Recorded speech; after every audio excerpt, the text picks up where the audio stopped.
find Halloween music? Come on. No, we opened with this music. I'll turn on the Halloween music after.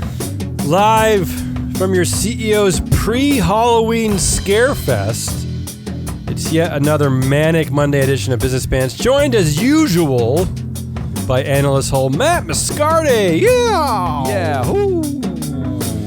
And today's... Damien, back from your deathbed.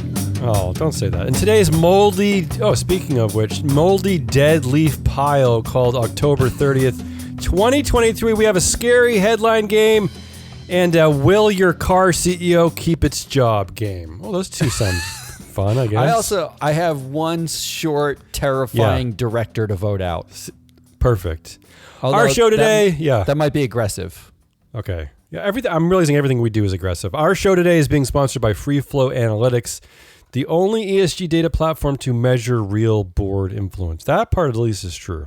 That is correct. That honestly, why we don't have 10,000 users of freeflowanalytics.com? I don't know. Because, you know why, Matt? We're learning every day is because nobody wants to implicate people with doing anything. Heaven forbid you know the name of somebody who's shitty. Nobody wants to play that game. I mean, I'm watching the Bernie Madoff documentary on Netflix on my sickbed over the weekend, and even J.P. Morgan is complicit in the deal, letting Bernie have his accounts over there, doing all kinds of bullshit. They get fined $2 billion, and not a single executive or director even loses their job. I mean, let alone go to jail. Someone from middle management must have lost their job like 2 years later. Sure. Like as a result. It's too aggressive. It's too aggressive. I just can't understand how, you have to be really I saw the Bernie Madoff documentary. It's been up for a while. It's really good. My 12-year-old daughter thought it was awesome. Incredible. And I don't understand how that happens. Sad. Like for that long, for a long time. There's some amazing. I didn't get it. There's some amazing parts, including Bernie calling the SEC directly on the phone, and the SEC asking him, "Do you run a hedge fund?" And he said no, and they said okay, and that was the end of the story. Yeah. This is why we do. But this is why we do what we try to do. We try to untangle the connections and the webs of people. But again, we're told over and over again that to back off, it's too much. That was an aggressive question by the SEC. Yeah. It was a bit aggressive. All right, let's do a scary show. Oh. Because tomorrow is Halloween here in the United States. A holiday no one cares about except for us. Well, children, no? Oh, you mean the world, I mean the rest of the world, yeah. Children in the United States. I think the European kids, they try, but they're not as gluttonous over there, so it's not the same. So then they're just gonna have to bear with us while we do a Halloween episode. All right, Matt, I got just from the last few days, I have the top 8 scary headline games. So just tell me, this is a quick and easy one for you. On a score from 1 to 10, how scared are you? And you can do this any way you want. Are you scared for humanity? Are you scared for yourself? Are you scared for the company? Are you scared for the shareholder? Whatever you want to say. 0 is I'm not scared at all. 10 is I'm absolutely horrified and terrified. Got it. Let's lock do this your doors. Game. Yeah. Okay, here we go. AI 1%ers seizing power forever is the real doomsday scenario, warns AI Godfather. Good one to start with, right? Honestly, does it get more terrifying than that? Let's talk about who the AI 1%ers are. Okay, well, there are two things to unravel here. Because first of all, there are two sides of this argument. The AI 1%ers, according to this AI Godfather, are OpenAI. He's CEO Sam Altman. Yeah. Okay. Google DeepMind's Demi Hassabis. Okay. And Anthropic's Dario Omedi. Isn't it? Sadly, I don't even know two of these men, but these are the three men who are most responsible for a massive amount of corporate lobbying, trying to ensure that the government backs the F off. Can we back up, though? Yeah, go ahead. Google DeepMind is owned by Google, who's owned by Alphabet, which is 52% controlled by Sergey Brin and Larry Page. Absolutely. Like, so it's not that guy. That guy might be in charge of like developing it.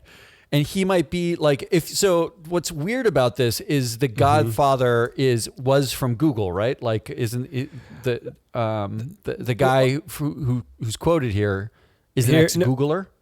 No, here's what's super crazy about this, Matt, is that who this is the current chief AI scientist at Meta. Okay, this is Jan LeCun. The guy from Meta is warning us that people like Sam Altman and Alphabet are going to run away and destroy the world. And again, this is coming from Meta. Here is what strikes me. Everyone who's talking is basically wholly owned part of a tech bro. Right? Like, it's not like we're talking about the scientists who are developing AI as the 1%ers. They're not the 1%ers. The 1%ers are Elon Musk, Sergey Brin, Larry Page, Mark Zuckerberg. Like it's the people who control the companies that control the AI. Yeah, except that the two of the people you just mentioned, Elon Musk and Mark Zuckerberg, are part of this push towards AI, though. Of course, don't forget. That's my point. Yeah. It's like the chief AI scientist at Meta saying the real doomsday is that like Sam Altman, Demis Hassabis, and Dario Amodi are the ones we need to be worried about. No, they're not who we need to be worried about. It's every one of your bosses. Like that's who we need to be worried about, isn't it? How scared are you about this headline? All right, I'm going to go with a 9 out of 10. Yeah, and I think that the reason why it's probably so high is that I'll get to this a little bit later. Is that who is controlling this? Where are the safeguards? Is it the market? Is it the listing exchanges? Is it shareholders? Is it regulators? They're all fake public or not. Public. But they all could be. Is that a hopeful statement? Okay, moving on. Let's stay with AI a little bit longer. The next headline, humans could become part AI to keep up with super intelligent machines, according to OpenAI's chief scientist. Okay, now, as part of my fever dream over the weekend, as part of my sickness and ridiculous whatever I have, it dawned on me, and I'm sure I'm not the first one to come to this conclusion. It dawned on me that really what we're witnessing is the creation of a new species, right? We're a creation of a new species to compete with human beings. Am I wrong about this? Are we not creating a new form of human being with AI?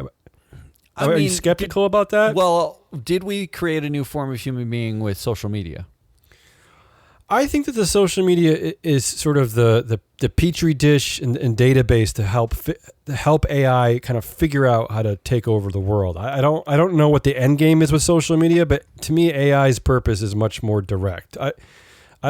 Social media is just kind of the ruinous platform to kind of to make everyone hate each other and to cause so much disinformation and distraction that nobody knows where to look. Nobody knows who the heroes are or the enemies. I don't know what social media is. All I know is that as part of this story, Elon Musk has said that Neuralink is the way to get AI in people's brains, right? I mean, maybe what social media is, Matt, is the most ingenious, evil data grab ever known, because it is what people are doing is just dumping all of their brain activity into free social media platforms, right? And these companies are using it to create better and better AI. No, well, they're using it to create basically optimal tech bros to learn how humans basically think, how to coerce humans into doing things. Wait. Let's be clear. Not all humans. It doesn't learn how women think or people of color think people in any other ethnicity think. It is very specifically building perfect tech bros. But it's not women. It's not women and people of color who are in charge of AI, though.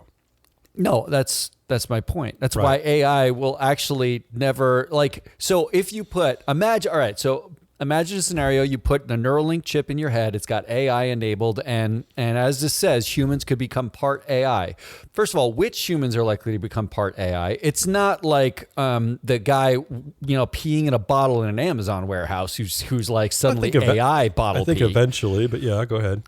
But number two, if you put a chip designed by a really small number of white tech bros in the brains of anybody who's not a white heterosexual male, what is it? Are we effectively giving everyone white male gaze and white male privilege along with the AI? Or essentially, what now do you understand cancel culture more now? Do you understand it? It's like the only thing fighting the AI dominance, right? The AI tech bro dominance. It's the only thing that cancels out that line of thought, like that very specific way of looking at the world. That's what cancel culture is doing. Now it makes the Elon Musk, and his anti-Semitism and Bill Ackman doxing Harvard kids and all that stuff all the more terrifying to me. I'm going to give this also a 9 out of 10. Okay. Wow. I wonder if anything will be a 10. You've outdone yourself. Well, I'm holding a 10 just in case there's something even worse than this. Okay, before I make that 9 final, does this help? Do you find any solace in this other headline today?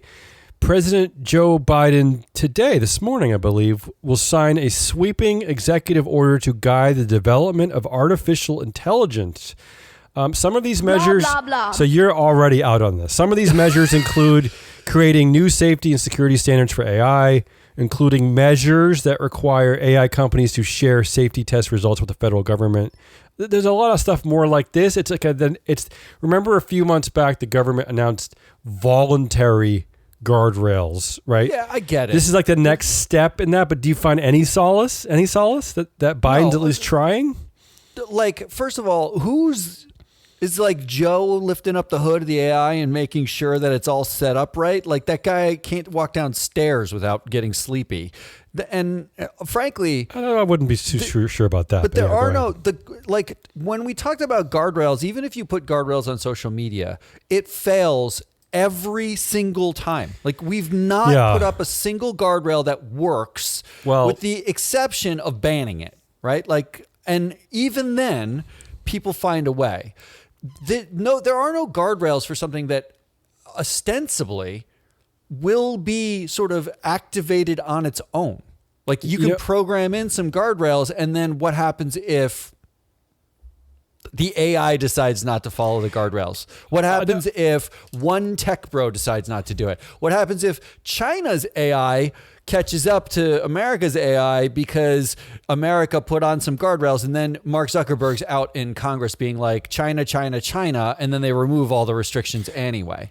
What's the downside if you don't abide by the guardrails? Do you go to jail? Do you get a $5 fine? Another fascinating moment from this Bernie Madoff documentary is that at one point he's asked if he's worried about regulators, and he said no, because regulators are people and people are politics. And what he's basically saying is that, with politics, I can sway these people. I can control them. Yeah. I can play the game. And that's basically what you're saying, right? That the people that run AI can use politics to their advantage. Just don't forget, one of the potential, I suppose, pitfalls of a democracy is that the ever-changing leadership means that the only people who stay are the founders of these companies, right? They're there. They're not voted out, right? As much as we scream that we're trying to get the alternative democracy to mean something, they stay. But our regular elected leaders, they keep cycling out. We already see that, we've talked about many times how the SEC is politically charged, how the commissioners change by the administration and blah, blah, blah. But this is why, actually, everything you just said is why, we built the data set that we built, right? Because the point is you can actually see the politics in the boardrooms too. You can see we have data around how the companies lobby. We, particularly in the U.S. S&P 500 companies, we have data about diversity and groupthink, connections to each other. We have data on who's got the most influence and who doesn't. Those are political and social factors. That is, you get people in a room, they argue about shit, and like there's usually an alpha and usually someone everyone listens to, usually the most persuasive or loudest person in the room. And don't you want to know who that is? Because that's the person who's effectively making the strategic choices about companies that way outlast politicians. Yeah. The average tenure of a director is 7 years. At a mega cap or large cap company, it's more like 10. And when you talk about the average cumulative tenure of those directors, it's 14 years on average, meaning across multiple boards, they get an average of 14 years. When you think about that, there is no president that can, in this country, that can last more than 8 by law. But there's many politicians in seats of the highest level of power, like even Speaker of the House. You don't get a Speaker of the House usually for 14 years. It's really, really difficult. Which means the people on these, and that's just the board directors, that's not the founders and CEOs who can last significantly longer when they're a fake public company. Not to mention just the ownership, right? Just the ownership families, the ownership blocks. Honestly, the real terrifying thing to me isn't necessarily like AI like chips in people's brains or AI as an existential threat to humanity. It doesn't exist if not for the people building it. Notice how all the people saying it's an existential threat then go back to work and keep building AI. Yeah. I mean, so what are we talking about here? If you know what you're doing is horrible, if you know the AI 1%ers, that's the real threat, or whatever this like fucking chip is, if you know all that, then don't make it anymore. The chief scientist, have a cup of tea, read a fun book, not Ayn Rand for once, and like enjoy the fall foliage or something. The chief scientist of OpenAI also came out today saying that when they released ChatGPT, they knew it sucked. I know. All right, he said they knew it lied. But they thought everyone would think it was boring and stupid, and they had no idea how like the level. It's a social play, right? People get it. It's kind of funny or fun or quirky. Then they all do it, and all of a sudden, it's a big thing, and you realize, oh shit, what did we just unleash? We didn't even finish this. What are we doing? Yeah. To your point, this is what happens when you let one demographic control such an important tool, right? I mean, you're letting one juvenile demographic of the human race run this whole thing. Okay, so I'm guessing that Joe Biden's executive order to guide AI, to guide the development of AI, is not lowering your score of 9. No, it's not going to lower my score. I hope it does something, but moving it's on. Not going to lower my score. Let's get back to give me some more holiday music. Come on. Oh, you want some? Oh, all right. Let's do back some to the game. Music. All right, let's do it. Boeing, one of our favorite companies. Boeing is looking into hacking gang's ransomware threat.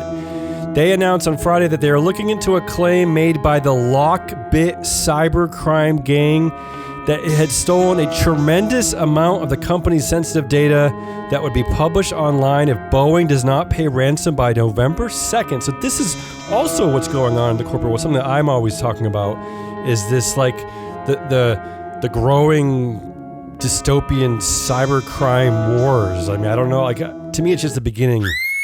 But you worried about this? Look, I know Boeing makes parts for like warplanes and stuff. Yeah, and this is Lockbit, if the world's most active ransomware group out of Russia. Lockbit. Yeah. I just, you know what? Like, I feel like this is more like a 6. Like, what I actually hope, which still seems bad. Well, what I actually hope that they stole the sensitive data was like how Dave Calhoun basically gave himself the job at Boeing because everyone's been a bro on that company for 30 years. You can trace like the directors and how they know each other over the course of 30 years. It's the biggest fist bump, board possibly in the United States.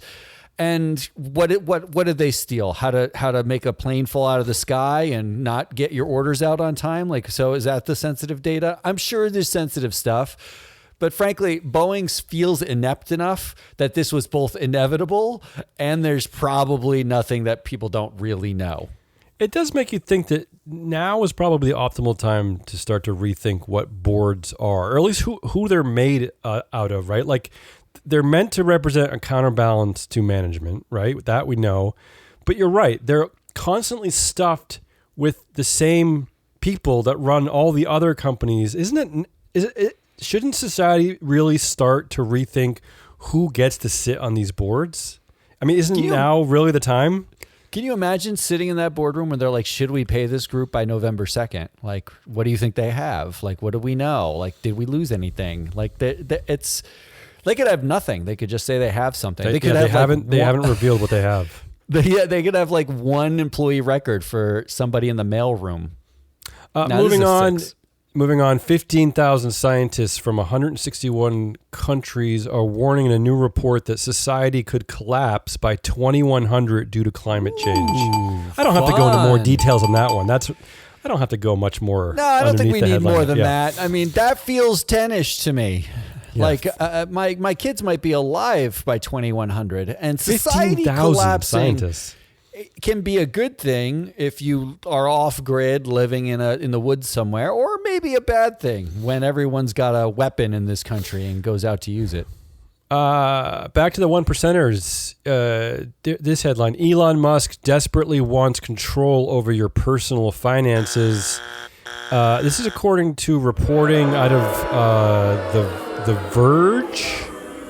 They say that in a meeting at the company, Elon Musk said that it's not just basic banking information that he wants. He said, quote, "When I say payments, I actually mean someone's entire financial life. If it involves money, it'll be on our platform, money or securities or whatever." So he's really still pushing towards this everything app dream that he has, making X into an everything app, and he wants everything. He wants it all. I mean, again, I guess it's not a surprise with what we're talking about with Neuralink.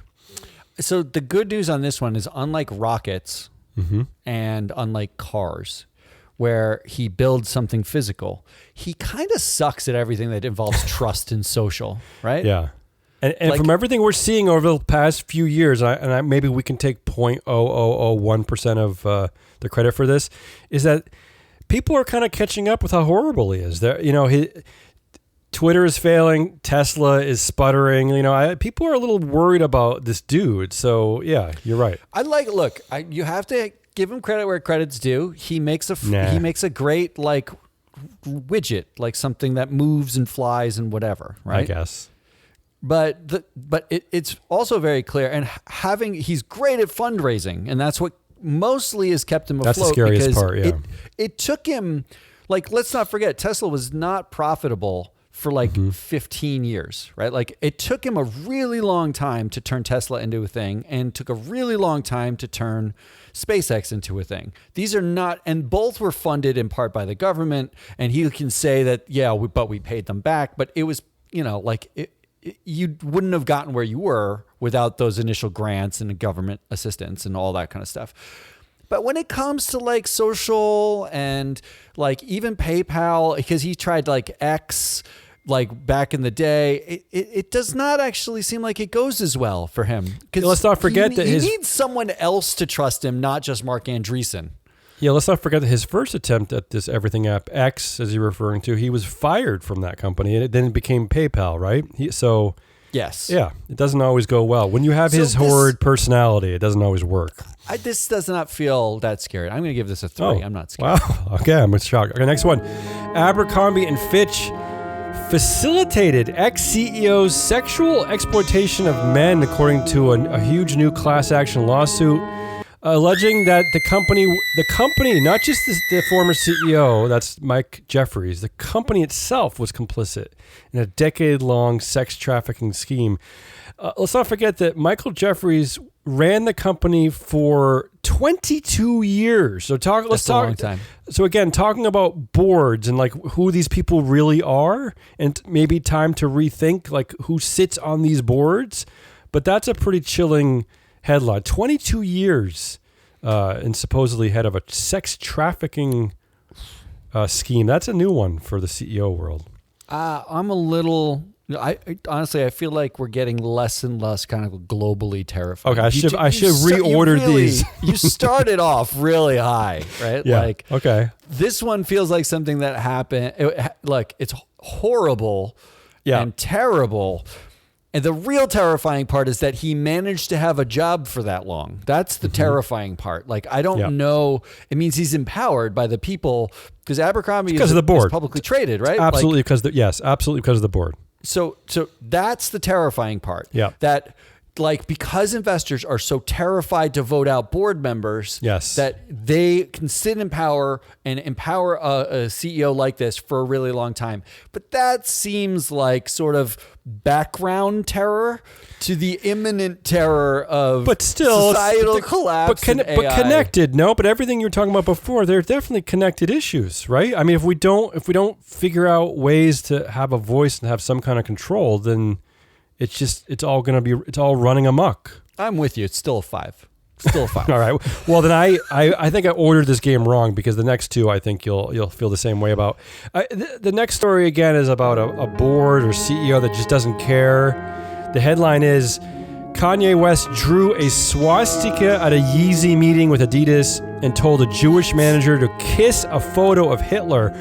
But this is at a new reporting out of the New York Times. But here's the more important part, Matt, is that Adidas had this relationship with Kanye for more than a decade, right? And they only cut ties with him in October 2022. In fact, even recently, Adidas CEO Bjorn Gulden has defended Kanye, saying that, he didn't really mean those things. He's a good guy. Yeah, he was a nice guy. And I also want to draw your attention to the fact that drawing things like swastikas those symbols of hate in the company of Germany where Adidas operates is technically illegal, Matt. It is illegal, and yet Adidas let this go on for a decade. So again, I want to draw your attention to a company and a board that did not do its effing job. Did they say when he drew the swastika? Is this like according to the New York Times, that initial story of the drawing the swastika happened at the very first meeting that they had with him over a decade ago, and that this was a pattern of behavior that happened over and over. They have so many reports of this type of behavior. It's not just isolated incidents. Look, I'm going to plead some level of ignorance here, because I thought Kanye West was a new anti-Semite. Like, I thought he was because he got like really vocal on Twitter over the last 2 or 3 years, and I thought he's coming into his anti-Semitic teenagehood, right? Like he's just coming out as anti-Semitic. I didn't realize that he was openly anti-Semitic a decade ago in meetings behind closed doors with Jewish executives present. That is insane. Not to mention in Germany, of all places, where it is absolutely illegal to do this crap. It's the one place where it is absolutely banished. And let's not forget that a few weeks ago, a lot of the dopey CEO types, like the Bill Ackman types, are they're trying to name and shame college students, right, for what they're calling anti-Semitic behavior. Oh, I love where we're going. Shouldn't they be at the forefront of this Adidas story, asking for anyone, any executive, any board member complicit in this to absolutely step down immediately? 100%. To me, this is a much more dangerous than students protesting.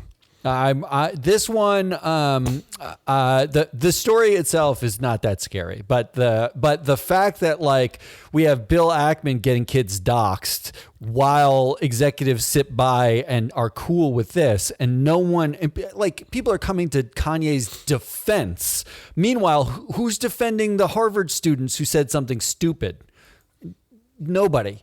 This one is, I'm going to give this one a 5 also. You're falling off the wagon here. You're falling off the wagon. And finally, the biggest cruise ships keep getting bigger. This is so horrifying. Royal Caribbean's next new big cruise ship is going to be up to 10,000 people. Oh, no. 10,000 people. Never mind. You ordered it proper. This is a 10. I hate everything about it. With everything we know, the companies they just don't care. They just don't care. I'm sorry. Especially, forget climate change and all that stuff. That's like a 10,000 person floating petri dish. Get out. I'm terrified personally. I know we have time constraints. Let me quickly get to the actual big story of the day, which is that GM reaches a tentative deal with the UAW, meaning, Matt, since I was out sick, all three car companies now have settled their Ford, Stellantis, GM now. They've all reached tentative agreements. They're just now waiting for the unions to vote to ratify this, which they will. Incredible win for the United Auto Workers across the board. Really, just incredible. So I ask you, Matt, quickly, do you think any of the CEOs at these companies should be worried about their jobs? And we're talking about a CEO we talk about a lot at GM, Mary Barra.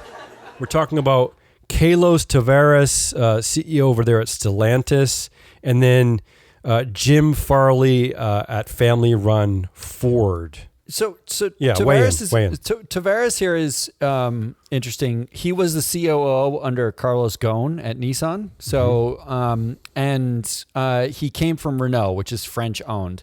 My guess is the merger between all of the like sub entities that make up incredible Stellantis, shit show over there. It's a shit show. Yeah. I don't think actually they could they wouldn't muster even. I don't even think they know who's who. I don't even think they know who runs what. And it's fascinating to look at. I do like tell people they really should go to Free Flow Analytics. It is fascinating to look at our data at a company like Stellantis because I think it paints the picture well, but it is a struggle to identify who really is in charge because it's basically a amalgamation of so many car families, and you got this the Elkin family of Italy, which is called the Kennedys of Italy.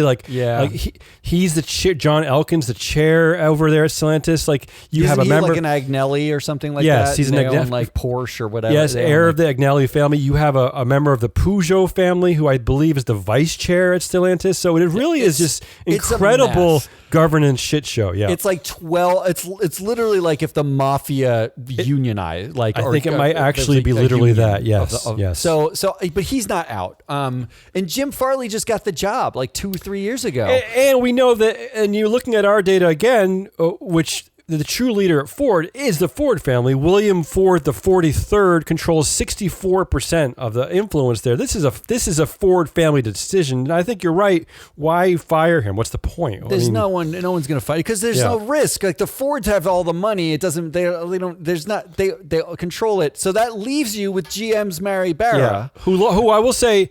Who, according to estimates, GM squandered $1 billion waiting to come to this agreement, which we all kind of knew was coming.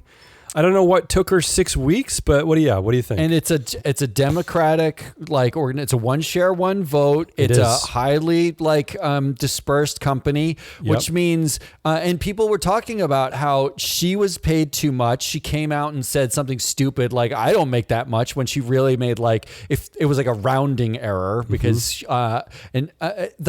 she actually has, and this is the second time that the workers at GM have gone on strike under her tenure. That she's sort of bungled, And her level of influence on the GM board is just above the lead independent director. I'm glad you pointed that out. They have someone already in place who almost has as much power according to us. She's the longest serving director. So you're not going to lose that expertise if Barra is gone. Not to mention that just this week, GM halts its driverless robo-taxi operation Cruise after losing its license in California. So I don't know how Mary Barra keeps her job after this. I don't know how either. If anyone's going to lose their job over this, it's going to be Mary Barra. All right. Which brings us to my final 30-second bit. Yeah, come on, give me some scary music. Come on. Oh, wait, this isn't scary music. That means I need to do scary music. No, all right, terrifying board votes on Halloween. So here's what I tried to do, okay? Yep. Tomorrow is Halloween, and I tried to go and see which AGMs, annual general meetings, are happening on Halloween to find the most terrifying board member to get rid of. I landed on this company, Paycor HCM. Paycor, okay. Paycor, if directorship was a horror movie, this is who you're most terrifying director would be for an AGM on Halloween, okay? This seems very negative. Yeah, go ahead. The highest paid board member, Stephen Collins, bats a .084 on earnings across 3 boards, not one. He basically has never sat on a board that ever made more money than half of the companies in its sector. This is according to our data, yeah. According to our data. He has 13% of the Paycor influence, and he bats 368 on TSR. So he's below everybody who's average on TSR. So you don't get anything from the stock market from this guy, and you certainly don't get companies that earn any money. And that's, of course, across 3 separate boards, not just Paycor. But here was the terrifying part to me. When I looked at Paycor, I realized, it looks like a private equity firm called Apax owns 62% of the shares. So it doesn't matter. Okay. It doesn't matter. It's a fake public company. I was looking at this and I was like, that's a terrifying director, but it's fake public. And then I looked through every other upcoming annual general meeting for this week, and I kept hitting company after company, subsidiary, 52% owned by somebody, family owned, founder owned. Every single one of them just kept coming up as, there's like 1 or 2 that weren't. But I looked at like Coty. Coty is a beauty company. We're coming up later this week. They're 52% owned by a different beauty company. Okay. So I got all confused. Like, where are all the companies that you can vote and have it matter?